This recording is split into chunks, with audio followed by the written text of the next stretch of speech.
عليكم ورحمة الله وبركاته. يا رب تكونوا بخير وصحة وسعادة.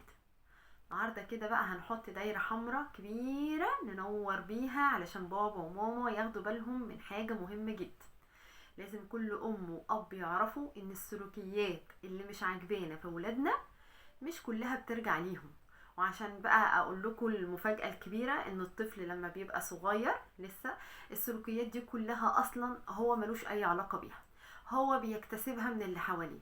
فلما نلاقي الطفل عنده سلوك احنا مش حابينه او سلوك معترضين عليه، نبدأ بسرعة بسرعة كده نفتش عندنا احنا الاول. عندنا طبعا عندنا، مش عند الطفل.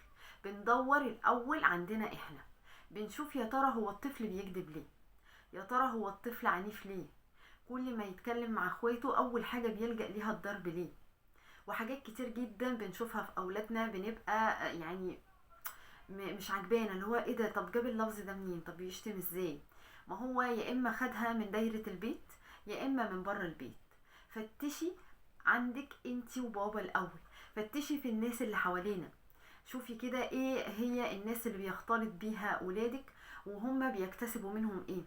اصل الطفل في المرحلة دي بيبقى عامل بالظبط زي جهاز الرادار، بيقعد بقى يلقط كل التصرفات اللي حواليه، وبعد كده بيبدأ يخزنها في العقل عنده ويترجمها في صورة سلوكيات. عامل زي مرايتك، شوفي بقى انت عايزة لما تقفي في المراية تشوفي ايه بالظبط، تشوفي حاجة كويسة ولا تشوفي حاجة ما تعجبكيش وتبدأي بقى ايه، تعترضي وتنفعلي وتقولي هو بيعمل كده ليه، هي ايه التصرفات دي. يا ريت كل ام واب يفتشوا عندهم الاول. انا ما حبيتش اطول عليكم في الفيديو ده، بس حبيت بس الفت انتباه الام والاب لان دايما بيهاجموا الطفل في اغلب الاوقات. بيقولوا لا احنا مش كده، احنا ما عندناش حد كده.